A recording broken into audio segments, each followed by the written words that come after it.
it's analysing your own performance to improve your game. So, like I mentioned just before we came on here, it could be that you do this on a week-to-week basis, regardless of the type of game that you feel you've had.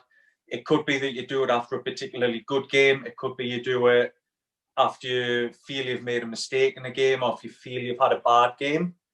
What it does is it brings a little bit of perspective to everything, because what you'll find is, and what we'll talk about, a lot of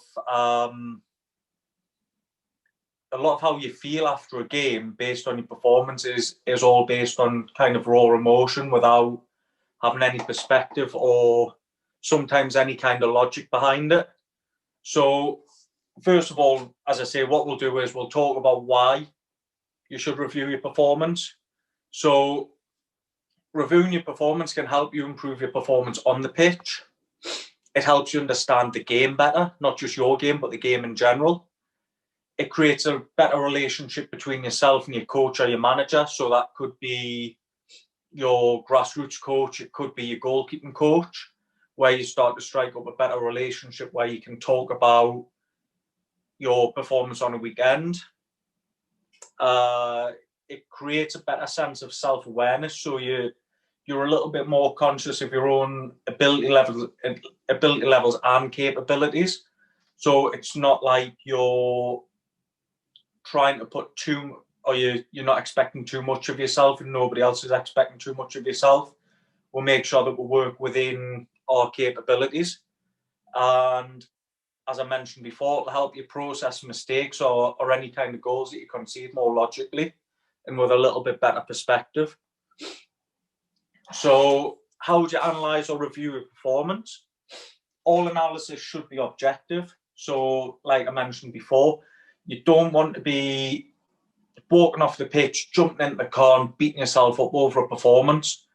Immediately after the game, try not to let your emotion influence your thoughts or your personal feelings on your performance. Give it a little bit of time, whether that's 24, 48 hours, or you might feel as if you could do it on the evening of the game. Make sure that your review is always weighted more heavily towards the positives. Speak to your manager or your coach and ask for their views. Again, that will be done at a time that's past that state where emotion can still play a huge part in their thoughts and feelings. And make sure your analysis and your reviews detailed. So you don't want to be writing down, I kicked the ball well, or I passed the ball well. You would go into a little bit more detail as to what you thought you'd done particularly well, or what you might not have done particularly well. So things that you should review. Basically all aspects of your game should be considered. So you're looking at how you're setting, when you're setting, where you're standing. What are you doing to keep the ball out the back of the net, whether that's your handling or your diving, your reaction saves, some more unorthodox saves. So things like foot saves, spreading, using your body to keep the ball out the back of the net. Dealing with crosses, whether that's low or high. 1v1s, distribution, communication, and also your mindset. So it's probably one of the most overlooked things, and you'll see when I come on to my example how important it can be, and I'll explain why it can be really important as well. And that's also where, if you go back, I mentioned it needs to be more weighted towards the positives as opposed to the negatives. So again, I touched on this. When should you review your performance? Games should be reviewed objectively, which again, it means you're removing any form of emotion from your review or your analysis. And reviewing your performance is generally quite hard to do immediately after the game because of the emotion that may be involved. So generally, as I mentioned before, you would wait between 24 and 48 hours after the game, which gives you a better chance to really process what's happened, to think through things more logically, and to give your performance a little bit more perspective. or particular action, mistake, a goal conceded, a good save or a good action.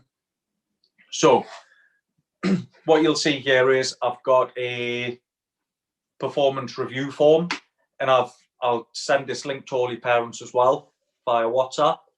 So your breakdown should include how did you feel before the game, what were you doing, and what were you thinking. 3 things you've done well. So again, we're going to weight this more heavily towards a positive. 2 things that you'd like to improve. 1 thing that you were unsure of or would like to know a little more about. And then you're going to draw up a conclusion in terms of what you might do differently, what you feel you may benefit from going forwards. So we're just going to have a look at an example. I'll quickly type one up. What you'll see in the top box and the bottom box, I've given 2 different examples as opposed to in terms of a good and bad for each. And so what you'll see is I've popped my date in, the team that were played. So how would I feel before the game? So before the game, I felt good. I felt as though I was going to have a good game and that I would make a lot of saves. I got up early, had my breakfast, had a couple of games on FIFA. When I got to the pitch on time. I warmed up with the coach where I made a lot of good catches and a lot of good saves. So in terms of mindset here, something that a lot of people won't really take into consideration until I mention the next one is, although you may feel good, are you seeing yourself doing good things? So those that have done these with me before know I'm big on visualization. So it's seeing yourself doing good things, passing the ball well, making good saves, holding the ball when the ball's struck at you. On the flip side, it could be before the game I felt nervous. I was afraid of making mistakes and I couldn't get that out of my head. So you might be sitting there now thinking, actually, yeah, I've done this where I've sat before a game and I've thought, I don't want this to happen. And what it does is it creates a negative in your mind. So you wishing something not to happen generally will happen. Whereas if you go on the flip side where I talked about positive visualization and having a positive mindset, you'll generally perform better. So I had a bad night's sleep, more than likely due to the nerves. I still woke up early and I couldn't eat because I felt sick. During the warm-up, I dropped a couple of balls and conceded a lot of goals during my team's shooting practice. So we're seeing a couple of bad things in that one, where the last thing a goalkeeper really want to do during a warm-up is concede goals. During your warm-up, you need to be preparing. You need to be getting into good habits. You need to be doing things right. So, I mean, it's one thing that I personally hate, seeing all the outfielders lined up to pass the ball into the coach and they're smashing the ball at goal. Then by the time the goalkeeper's got up, the next one's coming. So already before the game, it's changing your mindset. You're conceding goals. You're possibly spilling things. You're getting tired. You're not working the way that you would do in the game. So they're all little things to think about in terms of how you felt, what you've done, what you thought. So try and make sure everything's positive. So in terms of the detail, 3 things I've done well. I was very comfortable in dealing with shots from outside the area. My positioning seemed to be good and all saves felt comfortable. So again, when I say detail, it wouldn't just be I took up a good start position. I set early. What made you think that? What made you come to that conclusion? Second one, apart from my shot stopping from distance, start position seemed good. I was able to deal well with through balls and gathered a lot inside my area before the attacker got there, and also dealt with a couple of through balls outside the area. So kind of thinking about why you would come to that conclusion as to why your start position was good. Did it make the game easier for you? Did it make the game harder for you? Third one, I was accurate with my short range passing out my hands and from the floor. every pass I made went to my teammate, and we were able to get forwards after that pass. So if you're passing the ball well, you're generally not going to be putting a teammate under pressure, and we are going to be able to attack off a pass. Obviously, if you don't have that option, the next one would be to play a little bit longer. So going on to two things I'd like to improve. I was unsure at times during 1v1s. Sometimes I hesitated when I could have smothered the ball, and other times I was too far away from the attacker, which made making saves harder. So again, let's say you conceded a goal here, you're not going, I was rubbish there. It's going, okay, I've conceded a goal. Why do I feel like I conceded a goal? Or I struggle to hold that ball. Why do I think I struggle to hold that ball? And you'll start to replay things in your mind. So when you're sitting there and you're analysing or you're reviewing your performance, you should be able to see pretty clear pictures of what's happened and why it's happened. So your second one, I wasn't very accurate with kicks out my hands. Some went out of play, and some others didn't go to the play or the area I was trying to pass to. So again, you can get a good read off that. You can then start to think about why it's happened. Was it your release? Was it the contact point on your foot? There could be numerous factors there. So the one thing that you could potentially be unsure of, I would like to know more about. I struggle with shots from inside the area. At times I was too close to the ball and found it hard to react to shots which led to the opposition scoring a goal, or me spilling the ball into a dangerous area. So again, it might not be that say in this game I could have made a mistake.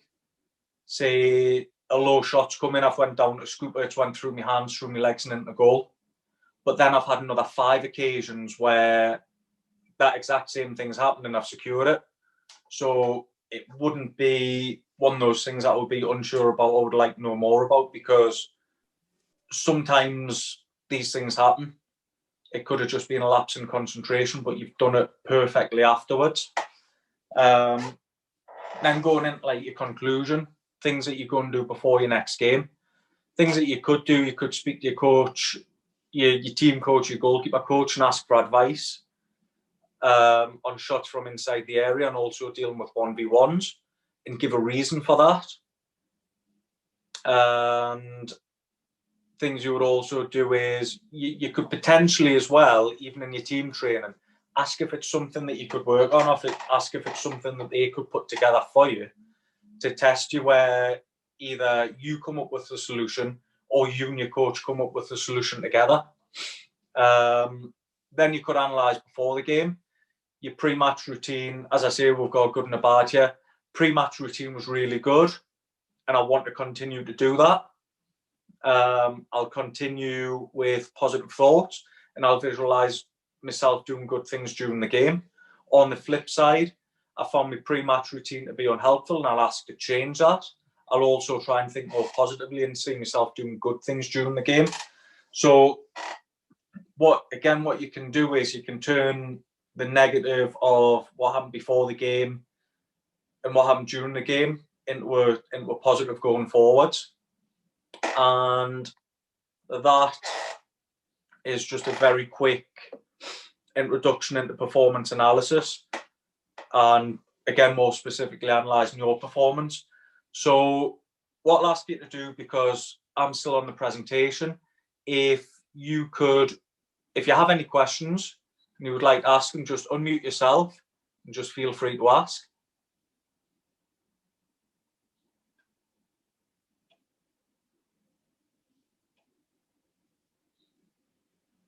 Does anybody have anything they'd like to ask?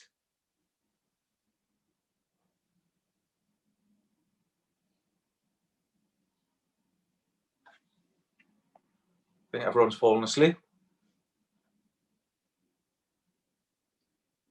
So what I'll do is, I know you might not want to ask questions when I'm recording as well.